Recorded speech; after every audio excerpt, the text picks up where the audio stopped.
Ya, terima kasih pemirsa, Anda bergabung kembali bersama kami dan masih ada 3 orang narasumber bersama saya di sini.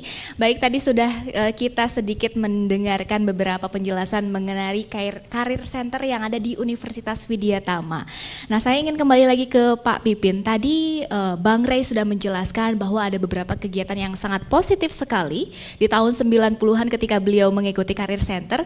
Nah, apa sih yang telah berubah karir center di tahun 90-an dulu hingga sekarang?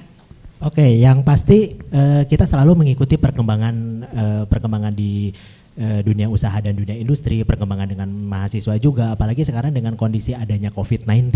Yeah. Nah, jadi untuk dari pihak Career Center sendiri kita menyesuaikan. Kalau dulu mungkin tidak ada yang namanya mahasiswa itu setelah lulus tidak ada sertifikasi mungkinnya tahun 90-an. Nah, untuk sekarang ada ya? Sekarang ada. Jadi setiap mahasiswa yang sudah lulus itu pasti akan dibekali dengan sertifikasi yang dari BNSP, Badan Nasional Sertifikasi Profesi. Jadi kita benar-benar untuk si mahasiswa itu kita bekali dengan sertifikasi. Contoh sederhana misalnya untuk jurusan D3 Manajemen.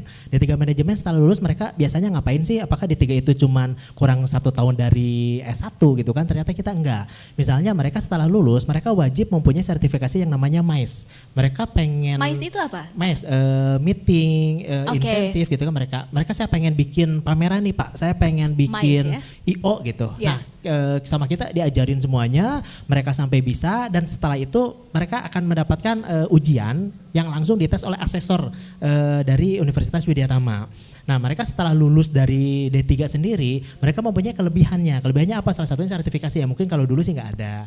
Nah, mungkin kalau untuk dari Career Center sendiri, kalau untuk datanya sendiri di Indonesia itu ada sekitar 4.000 lebih perguruan tinggi, tapi tidak nyampe cuman sangat sedikit perguruan tinggi yang ada pusat karirnya. Nah, salah satunya di kita yang kebetulan dari Kementerian Ristek Teknologi Indonesia atau sekarang Kemdikbud mungkinnya kalau dulu Kemristek, kita ditunjuk menjadi koordinator wilayah pusat karir untuk wilayah Jawa Barat bagi para pemenang hibah. Jawa Barat. Betul, dari 2015 kita untuk wilayah Jawa Barat. Nah, di mana kita selalu update apa sih yang ingin dituju dari si perusahaan itu. Apa sekarang kebutuhannya nih, mereka kebutuhannya kurangnya untuk komunikasinya misalnya, kita ngadain komunikasinya.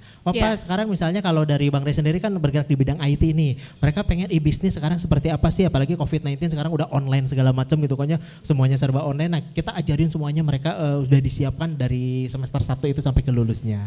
Oke, jadi perbedaan yang paling menonjol ini saat ini mahasiswa mendapatkan sertifikasi ya, begitu. Betul. Baik, Ibu Fabian, dari perusahaan sendiri, apakah sertifikasi itu memang cukup mumpuni sebagai penjamin bahwa SDM di perusahaan Anda itu memang terjamin mutunya? Ya, saat ini memang untuk sertifikasi itu akan menjadi nilai plus ya, kalau seandainya untuk beberapa orang itu sudah bersertifikasi secara kompetensinya. Jadi sekarang ini justru di KCG sendiri kita ke depannya punya visi, nantinya ada KCG Retail Academy yang kami pun juga ingin membuat sertifikasi nantinya dari bidang retail khususnya. Jadi memang sertifikasi menurut saya ke depannya itu akan semakin menambah nilai plus buat masing-masing individu ya. Oke. Seperti itu. Jadi memang daya saing ini memang perlu dipertimbangkan ya dari setiap pelamar ke perusahaan, begitu Ibu Fabian. Betul ya? Sekali.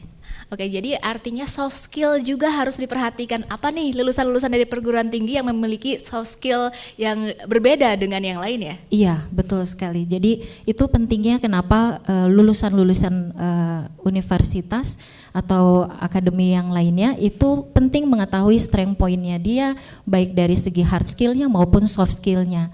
Jadi itu yang akan menunjang dia nantinya untuk menghadapi dunia kerja yang sebenarnya, begitu. Baik, Bang Ray, ini selaku alumni ya, tentunya ini kalau misalnya kita berbicara soft skill, semua pasti lulus di salah satu universitas ya, dimanapun lulusnya sama, tahun angkatannya sama, yang membedakannya itu daya saingnya. Nah, apa sih yang Bang Ray rasakan selama kuliah di Widya Tama ini sehingga Bang Ray mengantarkan Bang Ray ke titik saat ini?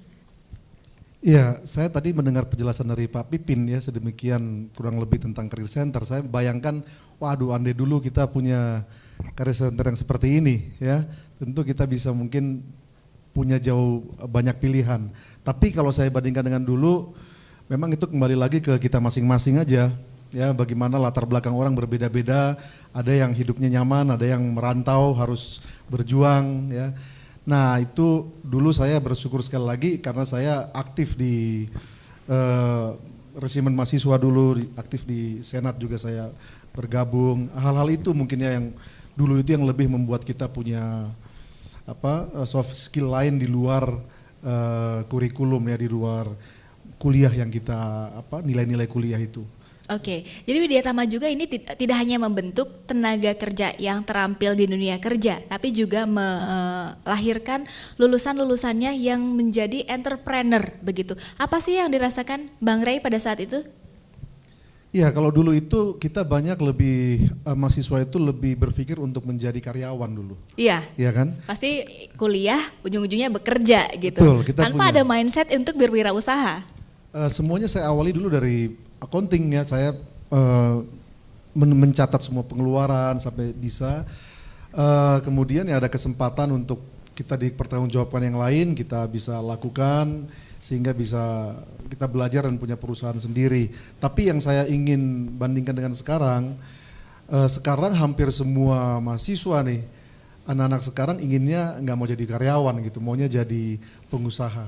Tapi dari apa yang saya alami, kalau kita boleh berbagi, sebenarnya itu euforia juga yang harus kita hati-hati. Ya karena kalau semua orang hanya ingin jadi pengusaha, tapi nggak pernah punya mental juga bekerja, itu juga berbahaya buat kita. Jadi sebenarnya untuk jadi orang yang bekerja pun itu bukan sesuatu yang kelas 2 atau sesuatu pilihan kedua ya. Banyak juga orang yang expertise menjadi seorang karyawan dan profesional.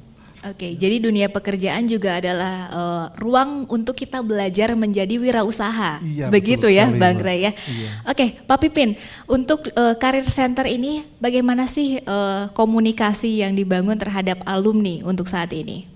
Oke, yang pasti kita sendiri sih kerjasama tidak hanya dengan alumni saja, bahkan kita mengundang alumni untuk menjadi narasumber mereka untuk memotivasi para mahasiswa yang masih kuliah. Nah kita pun kerjasama dengan perusahaan-perusahaan yang nggak hanya untuk wilayah Jawa Barat aja, kita kerjasama dengan seluruh perusahaan yang ada di dalam dan di luar negeri. Okay. Nah itu untuk apa? Biasanya kita sering mengadakan pelatihan-pelatihan untuk mahasiswa, kita langsung narasumbernya adalah praktisi-praktisi dari si perusahaan dan alumni yang sudah mereka emang mumpuni di bidangnya gitu. Jadi kita emang langsung tidak hanya sekedar teori saja yang diberikan untuk mahasiswa, tapi mereka praktiknya sendiri, mereka akan langsung mendengarkan apa sih yang mereka dibutuhkan sekarang. Mereka harus menyiapkan apa, itu mereka langsung kita undang dari narasumber yang sudah kerjasama dengan kita. Oke, baik Pak Pipin, Ibu Fabian dan juga Bang Ray, kita akan melanjutkan perbincangan ini di segmen selanjutnya karena kita harus kembali break terlebih dahulu. Ya pemirsa jangan kemana-mana, kami akan kembali setelah jeda berikut ini.